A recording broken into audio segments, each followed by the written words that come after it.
Hi, my name is Jordan. I like to talk about books. Welcome to my channel. Halloween is officially halfway here and I can tell, it's like I feel it in my bones. I'm getting the itch, but we still have a few months to wait, so I have some horror book recommendations to hold you over until then. I've divvied them up into subgenres, so hopefully there's something for every kind of reader.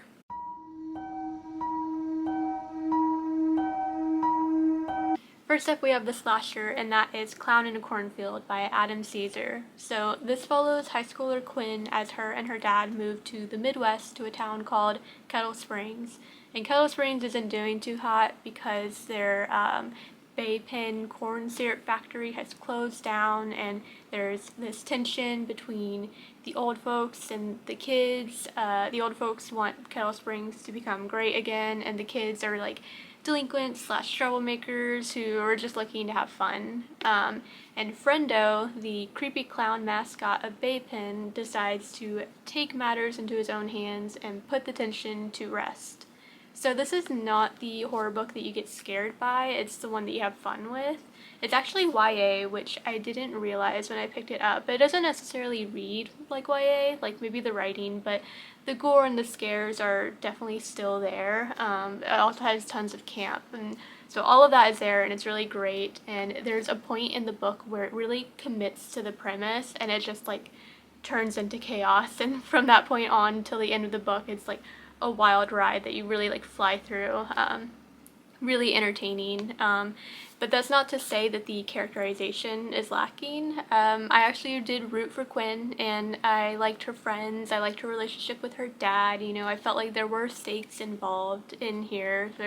I didn't want them to die. Also the themes too, there were themes of big city liberalism versus rural conservatism and generational differences and small town politics, and that was really interesting. I kind of became invested in this town and its citizens, and it's not the most groundbreaking commentary I've ever read, but it was still a nice surprise. So yeah, read this one if you like I Know What You Did Last Summer, the movie Thanksgiving, Stephen King's It, or just general slasher vibes.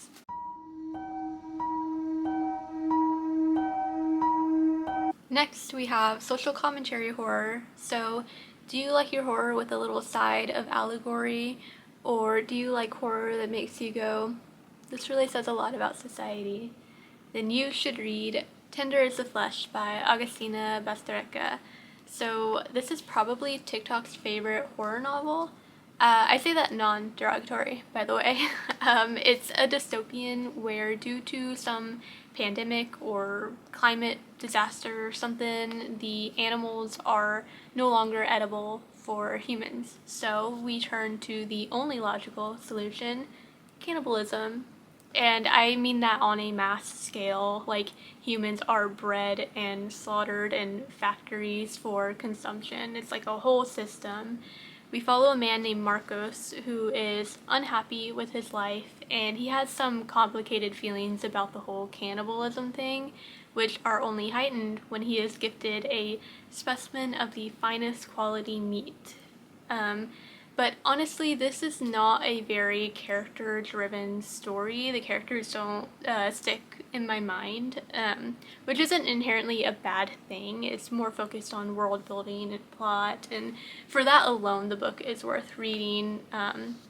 Bazterrica really craftily considers the logistics of producing human meat for mass consumption, and the tone is very detached in a way to show how normalized the practice has become, and because of that like detached tone, it actually complements the horror very nicely.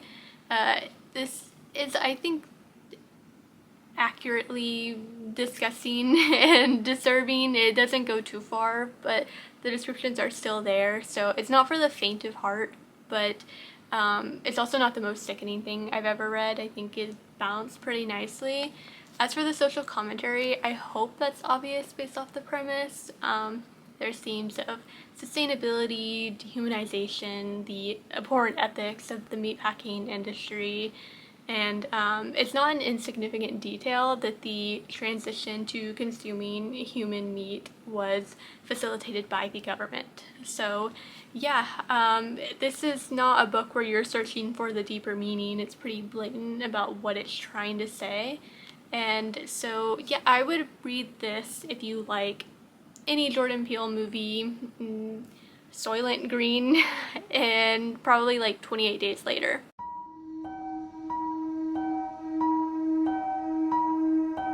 Now we're on to my disturbing pick. This one is for all the morbidly curious freaks. But I do want to preface this by saying that I'm not into the splatterpunk genre. You know, like I don't care to watch a Serbian film. I can stomach gore. I just don't go seeking depravity. It's not really my thing. So if you're into all that, this pick might seem tame to you. So sorry, but it is Things Have Gotten Worse Since We Last Spoke by LaRocca.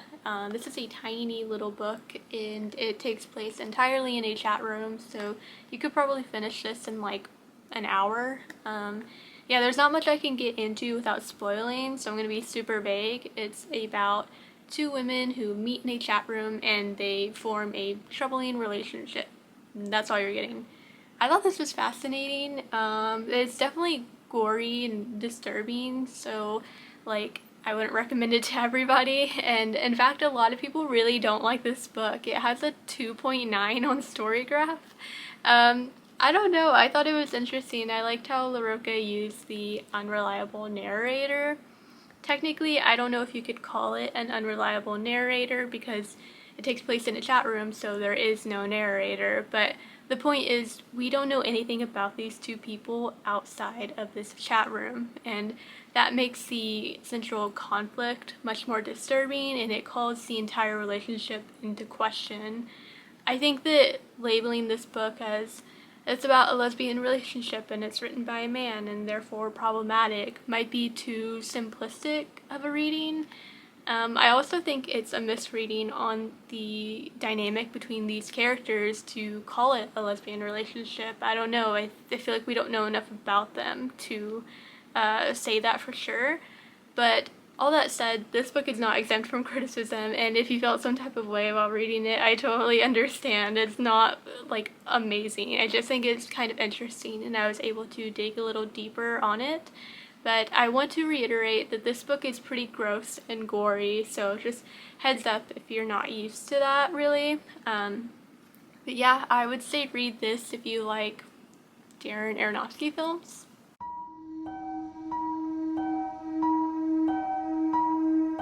Okay, now we have a classic, the monster movie, and for that my rec is Such Sharp Teeth by Rachel Harrison.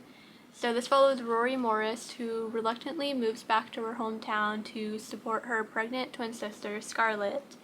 After a night out at the bar, she hits a wild animal and is consequently attacked when she goes to investigate. Rory survives, but not without a few curious changes, such as unnatural strength and an aversion to silver. She's a werewolf. It's called Such Sharp Teeth, a werewolf story.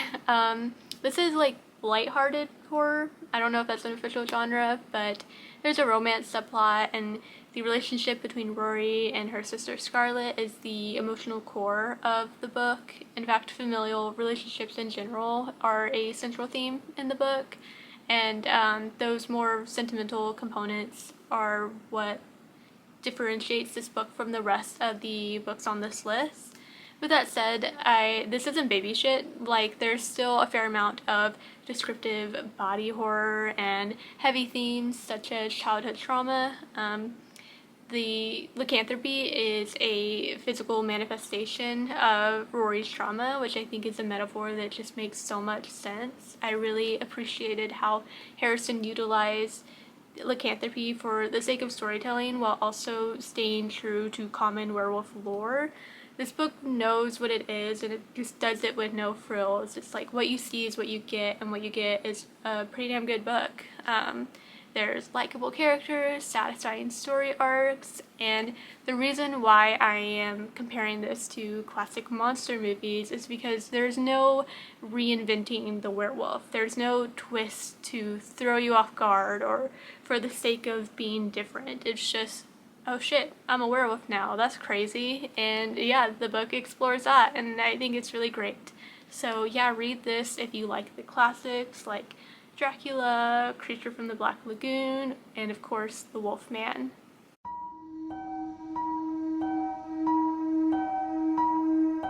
Next we have The Slow Burn, the slow creep of unease that unravels as you get lost in the story. And for that I have The Outsider by Stephen King.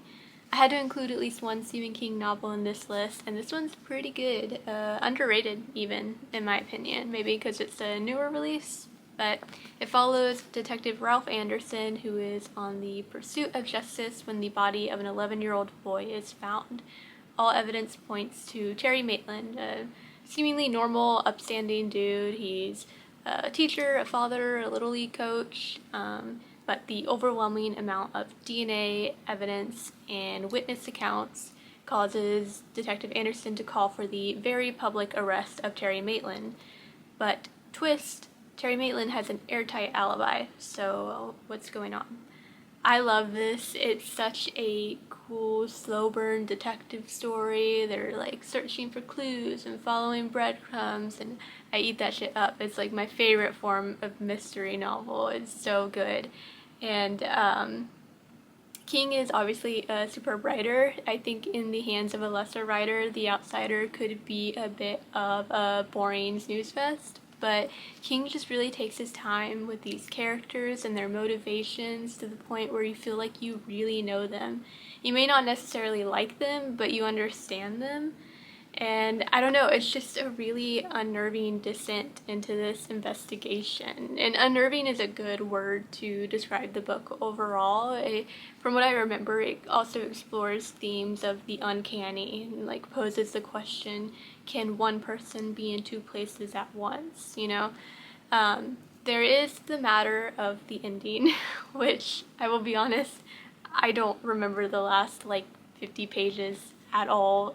I guess I deleted that file in my mind or something. It's just, I remember being disappointed, a little bit let down, unsatisfied, but I don't actually remember what happens. But isn't that the case for every Stephen King novel? It's like the ending's always a little bit, just slightly misses the mark. But the fact that I love the first 70-80% of this book so much, and I remember it so vividly, even like 7 years later, is like why I'm making the recommendation. So like, I feel like I'm not selling the book very well, but it's so good. What's good in this book is really fucking good. So it's like, just trust me, it's good. It's worth a read. If you like Zodiac or Seven or more recently Longlegs, then you should read this one.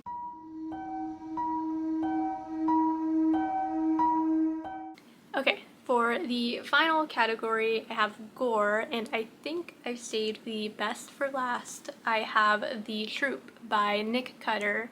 So, fair warning, if you are squeamish, do not read this book. You will not have a good time. It is probably the goriest book I've ever read, and some parts of it made me wince and cringe, and I have a pretty high tolerance for that, so yeah, just there's your warning.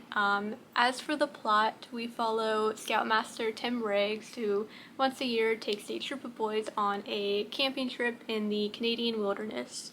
Well, an unexpected intruder stumbles upon their campsite, and he brings with him a horror scarier than any campfire ghost story. That's all I'll really say, because I think the back of the book gives a little more information, but I don't know, I think it's best to go into this not really knowing what to expect, like not knowing where the horror stems from, what the central conflict is, because I didn't know that, and I was pleasantly grossed out when I did find out.